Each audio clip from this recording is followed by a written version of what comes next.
treated to another Denver Broncos disaster in primetime last night. That was absurd. That was a mess. That was ugly. That's Denver Broncos football with Russell Wilson as the starting quarterback. The Denver Broncos are a flat-out disgrace. Russell Wilson actually completed his first 10 passes in this one. And then, second half in overtime, he was a failure. Oh, speaking of failures, I want you to just stare at this board for a second. Look at the awful company Russell Wilson's in. Locke, Simeon, Orton, they were all off to better starts. Osweiler than Russell Wilson with the Denver Broncos. I mean, this was supposed to be different. Russ was supposed to cook. And look, I'm glad I was at least on the right side of history, not picking the Denver Broncos to make the playoffs this year. But I thought the Denver Broncos were going to be fun. I thought the Denver Broncos were going to be, at times, electrifying. Let Russ cook. Russ is cooked. Russ is overcooked. I mean, stick a fork in Russell Wilson. He's done. And honestly, literally, Nathaniel Hackett, I think, is going to be one and done. Look at these numbers of futility here on Russ in that aforementioned second half in overtime. I mean, this offense was pathetic. It was putrid. And that's how it's been all year. This is the worst scoring offense in the NFL. In the red zone this year, do you realize the Denver Broncos have as many turnovers as touchdowns? In the red zone this year, they have as many turnovers as touchdowns. Look, I was against re-signing Melvin Gordon because of Javonte Williams. Javonte is hurt. Now you have to play Melvin Gordon. He was benched last night for Latavius Murray, the ultimate journeyman running back. Melvin Gordon didn't know why. Nathaniel Hackett is as clueless as the day is long. The Walmart owners are not going to tolerate this. They weren't in power, in charge, owning the Broncos when Nathaniel Hackett was hired. Denver is an eyesore and a mess in every possible way. They are setting football back to the Stone Ages. Josh Allen is humble. He's not going to sit here and make a big deal out of that victory, but we will. Tracy asked all the right questions. Josh Allen wouldn't go nuts, but it is crystal clear. Josh Allen is better than Patrick Mahomes. The AFC runs through Buffalo.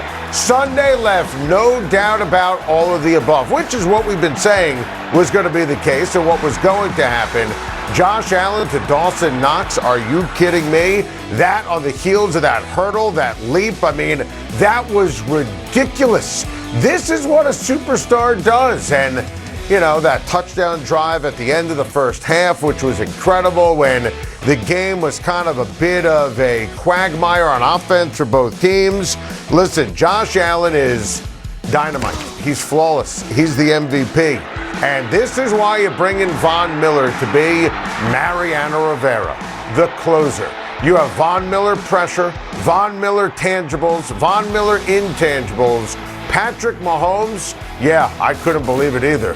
Through that interception, and Von Miller and the impact he's had on the Buffalo Bills and the defense, it's off the charts. This team is incredible. The numbers, the feel, and I say, right, you know, the interception in that moment, unbelievable, right? And obviously, Bills fans, they have nightmares, 13 seconds. Heck, even after that touchdown scoring drive that I mentioned for Josh Allen into the first half, Kansas City got the ball back at 12 seconds, Butker, 62-yard bomb. You're having flashbacks.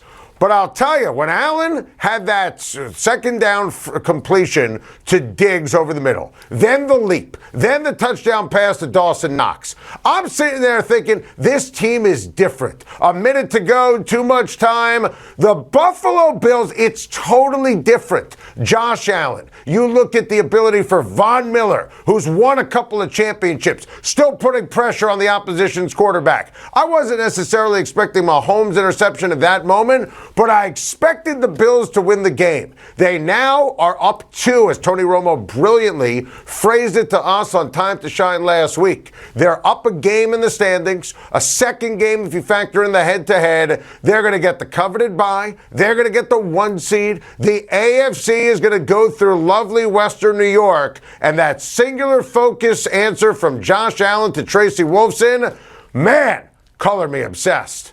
The NBA is back, and we've got a great one tonight. Warriors, Lakers, get your popcorn ready. And I am like Steve Kerr. I love ring night. Celebrate, validate, and the defending champion Warriors, they should in theory be in great position to run it back. The entire roster is intact. Steph Curry, Klay Thompson, all the superstars ready to go. But they have to deal with, obviously, Draymond Green and the punch. And talking to Charles Barkley on my SiriusXM radio show today, he made the point that he thinks there's a realistic chance that they never recover from that punch. And once you punch someone in the face, you can't get it back. Steve Kerr last week himself called it biggest crisis he's had since he's been the head coach of the Golden State Warriors. Charles Barkley said he could see the Warriors trading Draymond Green at some point this season. You know I said that last week on Time to Shine. So I think the crowd will be into it. Steph is going to explode. But there's a weird vibe around the Warriors right now. Now, it is LeBron, it is the Lakers, it is Anthony Davis, it is Russell Westbrook, it's the debut of Darvin Ham, it's Pat Beverly, it's fascinating. And this is obviously a game the Warriors should win. Russ now as a reserve coming off the bench. I love Pat Bev on this team. I think he's going to add a lot of energy. I think that getting a pest is good for the Lakers this season. So Anthony Davis, I mean, it's crazy you have to say this, but it's true, is actually focused night in, night out. I think Westbrook is going to have a much improved season. I think he's going to thrive coming off the bench. I think the acquisition, the hiring of Ham as the head coach, that was a perfect hire, preaching defense. Lakers are going to make the playoffs. I'm not going to sit here and tell you championship like last year or even top 4, but I think the Lakers end up as a 5 seed this year, and I think the Warriors probably more built for the postseason than the regular season. I'm obsessed with Steph, obsessed with Klay. I wonder aloud, though, that Draymond punch of Jordan Poole, wonder if that's going to eventually derail everything big picture for Golden State. Oh boy, welcome back. Time to shine. I got a lot of stuff to get off my chest on a Tuesday. Well, that isn't great from Aaron Rodgers and Matt LaFleur. The Green Bay Packers are a disaster right now.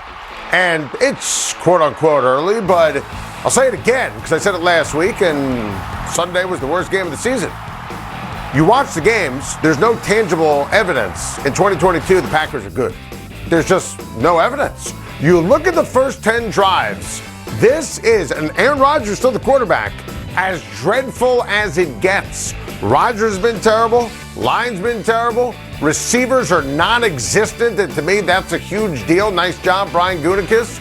LaFleur needs to do a better job running the football with A.J. Dillon and Aaron Jones. The defense has just been an eyesore. I think the defense, I thought preseason was going to be a top 3 defense in the NFL. The special teams has been deplorable. You figured that they would crush the 2 New York teams, the Giants and the Jets, back-to-back weeks. Instead, they lose their composure and they lost to a plucky Giants team. And the Jets marched into Lambeau and stomped them. I mean, just crush them. Now, I think that Green Bay will get back on track against Washington, but we're just looking for signs that this team is good.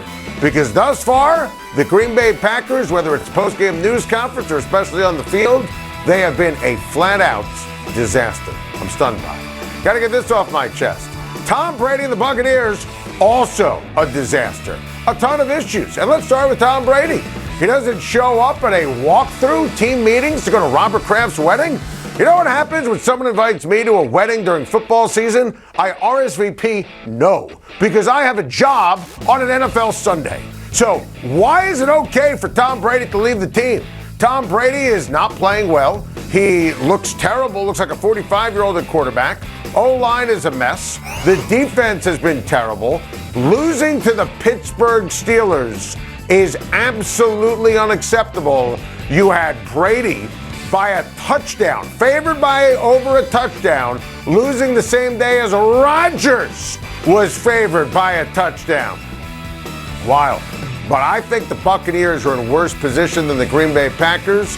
I don't think Tampa is going to, at any point this season, be a great team that looks like one that can get on a run and go to the Super Bowl.